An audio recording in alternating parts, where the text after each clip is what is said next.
If you're as tired of turkey, ham, and prime rib as I am about to show you a showstopper for your holiday table, a roasted rack of pork. It's easier than you can imagine, and it is a showstopper. When you bring this out to your table, your family and or your guests are going to love it.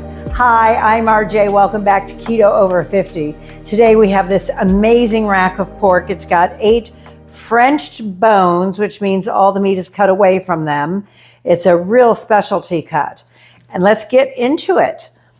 This is relatively easy to do. If you saw my beef back rib video, then you know that I just slide in under here between the membrane and the bone to get it loosened.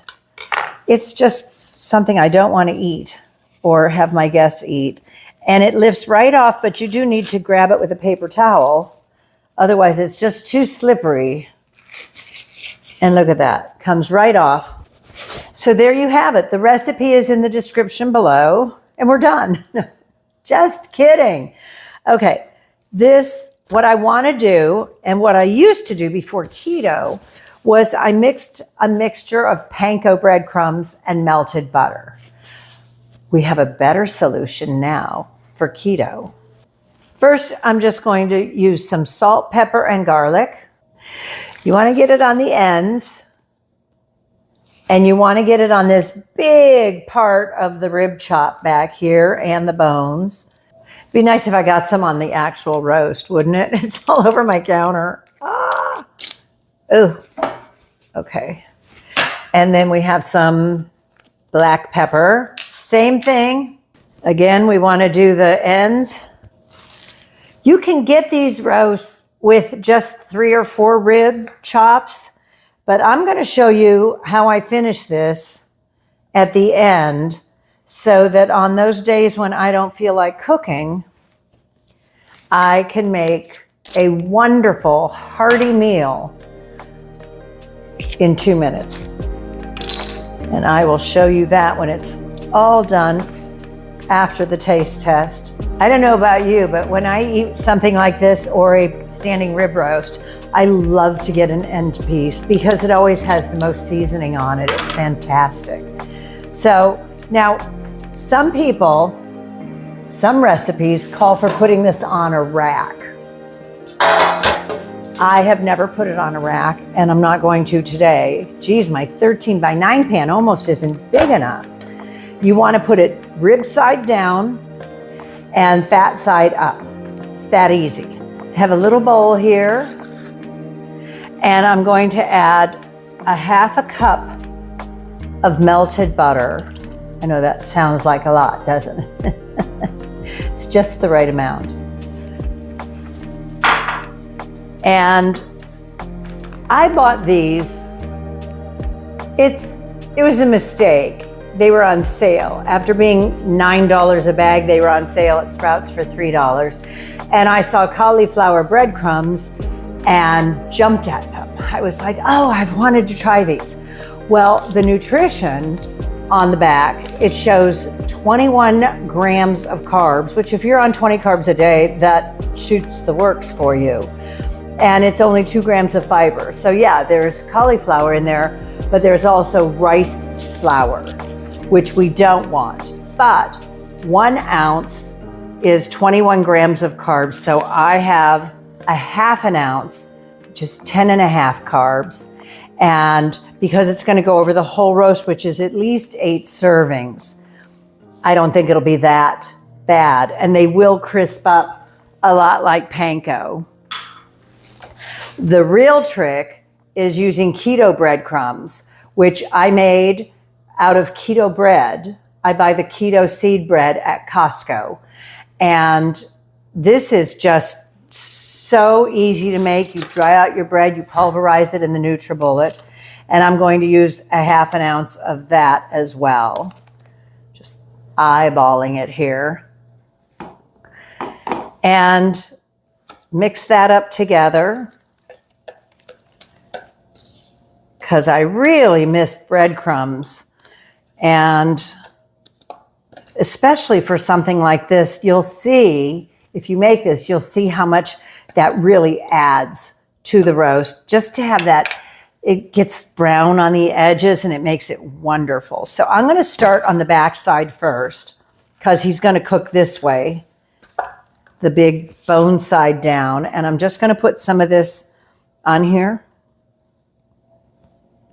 a little bit, and just blend it in. Ooh, butter's still warm. So nice. And you don't really need to put it on the bones themselves, just a little bit there on the meat. I flipped it back over and I'm going to put the rest on the top. It's kind of like the texture of oatmeal. Some of that went on the floor as I put the bowl over. That's nice. You should see my floor when I'm done cooking. It's terrifying. Okay, so you can see I'm just spreading this evenly. Because the rib bones are Frenched, no meat around them, you only have to bring this up to about there. Wait until you see what this does in the oven. It's going to brown. It's going to be fantastic. It's going to add a degree of texture. And we're ready.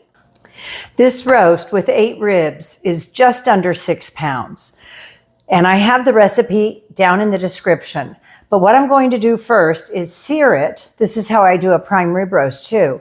I put the oven higher up to 425 and I'm going to put it in there for 30 minutes. Then I'm going to reduce the heat. I'll take it out of the oven and reduce the heat to 325 and then cook it for just 20 minutes a pound. But after the first hour, hour and 15 minutes, based on this size, if you're doing a smaller one with 4 ribs, you want to check sooner. So you really want to have either a meat thermometer or an instant read thermometer. You want it to go to 155 degrees on the inside. You do not want to eat raw pork. Here we go. I took the top rack out just in case this was going to be too big. And that's it. And I will test it for doneness. And when it hits 155, I'll see you back here in about 2 seconds. I've had the oven at 425 to sear the roast. Wait until you see this. It's starting to brown. Look at this. Oh, so beautiful already. Now I'm going to turn the oven down to 325. And when it cools down a little bit, I'll help it. Fan it out. Woo!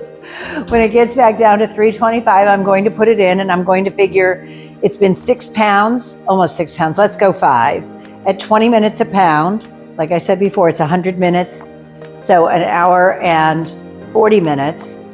I will set a timer for an hour and 30 minutes. Just to be sure, I've got my instant read thermometer here ready to go to light up. And as soon as it hits 155, I'm going to pull it out, let it rest for 10 minutes. And then I'm going to show you how easy it is to serve this up. It's just spectacular and makes a gorgeous dinner plate. There we go, 155. We have this gorgeous roast. So what's next? We want to carve it. I'm always so afraid I'm going to try to move something that's going to fall off the counter. I have a saucepan out because I'm going to look at all this butter. That was in the breadcrumb mixture that we had and some of the juices from the pork. So I am going to heat that up as a gravy. I've put the drippings, the pan drippings, in a saucepan here. I'm going to turn it on a medium to medium-low fire, and I'm going to add just a little bit. This is bamboo flour. Can you see that? A little bamboo flour in there, just to help thicken it a little bit. If you've never cooked with bamboo flour yet, it's a good ingredient to have around the house. There you go. And that'll thicken it up just a little bit. Not that there's anything wrong with putting butter right on your pork roast. Okay, so it's been sitting here for a little while. I was going to put it out to serve on this cutting board, and then I remembered I have this wonderful platter. It looks like wrinkled paper, doesn't it? I thought that was so cute. And are you ready to see what's going on in here? And then I'm going to show you what I do with it. So it's been sitting for about 10 minutes, resting. Oh, The knife is just going right through it so easily. Look at this end piece. Wow. Can you see that gorgeous piece of a pork loin chop? It's so beautiful.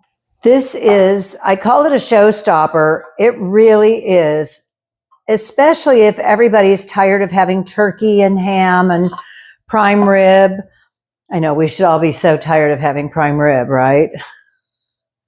I had a cousin who, when you'd say, "How are you doing?" he'd say, "It's all I could do to cut my lobster with a fork." In other words, life is very good. And for many of us, it is. Look at this roast. Now, when I tell you how juicy it is, you can believe me. And as you're ready to serve this, I mean, I would only cut for as many people as are there for dinner. So if you're having a party with 4 people, I would stop there and put this in the refrigerator after it cools. I got this at Costco. They only sell it at Christmas and Easter time for the holidays. And it almost looks like one chop could feed 2 people. They're huge. They're almost as big as a bone-in ribeye. How wonderful. So I've got the juices. I was trying to stack them like a deck of cards. Okay, I was never a dealer here in Las Vegas, obviously. I don't know if that's funny anywhere else in the country or the world, but so I've got 5 chops out there. This is starting to boil, and the bamboo flour will help it to thicken. And what you're going to do is, when you're all ready to serve, going to put just a little drizzle of this with the garlic. I mean, with the butter. You could add some garlic. I was just thinking of that. You could add a little garlic. It's not like it's dry and it needs any help, but a little bit of parsley and the tone of the butter just makes it so much prettier. You always want to have visual flair for your dishes. I have a piece of lemon here.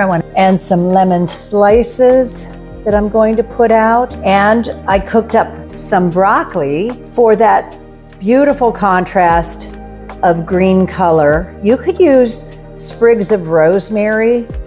Could have gone out to my neighbors and borrowed some.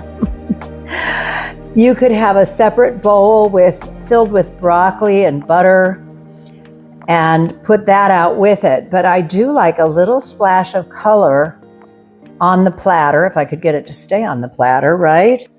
Now imagine you're having guests for dinner and you walk out to your dining room table with this platter of this incredible rack of pork. It was super easy to make. It's absolutely stunning, juicy pork chops, cooked to perfection. You see the juices come out of it. It's spectacular. And just imagine taking this around to everybody's dish and offering them this giant pork chop. I hope you're enjoying this content. Now, I'm not done. I have a secret, because you know I live alone, and this is going to feed me for the coming few months, year. I love my food saver, and I take food saver bags and I put a pork chop, just one, because look at that guy. He's huge. Look at that, how thick it is and fabulous and juicy. And I put one of those at a time in a food saver bag. And then I seal it up. So I seal it up. You let it cool first. I didn't do that. It's still expanding and it's still warm. But you let that, you put it in a food saver bag. I honestly don't know how anyone who cooks can live without a food saver. I do this because I paid $17 for this 8 rib roast of pork loin. And like I said, it will feed me for several months. I'll have probably one a week from now till then. And then with your food saver, I'll write, what's today? December 3rd, I think. I don't know. It's the 3rd or the 4th, 24. And sometimes you want to put what it is, pork rib chop, and write on the part that isn't next to the meat. And one day when I want a really good dinner and I'm just not up for cooking, happens once in a while, I will take this out and I will make some frozen riced cauliflower or vegetables, whatever else I'm in the mood for. And I will have 8 of these. I will have one for dinner tonight and maybe one for dinner tomorrow. And then 2 weeks from tonight, when I want something really good and I've worked hard and I'm tired, I might say, oh, I have a pork rib chop and I'm going to go grab that. And you can pan sear it. Oh my God, it's so much better than microwaving it. Just put it in a pan with a little bit of butter, or maybe save your gravy here in an ice cube tray so you can pop one of those out and just sear it in that, get more crispy edges. And it is just divine. So I hope you enjoy this recipe and that you'll try baking a rack of pork and let me know how it goes. Even if you just use the breadcrumb hack, I'll have the recipe linked to it down in the description, and everything else that I've used today to make this incredible holiday feast. You know, you could do this any time of year. And it's just a showstopper. It's so beautiful. I don't know anything else that looks like that on a plate, not even a prime rib. So it's just beautiful. Be sure to serve it with a splash of color. I hope you'll like, comment, and subscribe. I look forward to hearing your thoughts about this showstopper of a rack of pork. And if you're willing to try it, if you'll let me know how it turned out, I know how it'll turn out. It'll turn out amazing. So I look forward to sharing more with you. Stay beautiful. Are you having a good season? Are you gifting your friends and family? Did you get any fun gifts yet? How about hostess gifts? Have you given anyone the candied pecans that I have? I'll tag that recipe at the end of this video for my incredible keto candied pecans. I look forward to seeing you next time. Until then, this is RJ for Keto Over 50.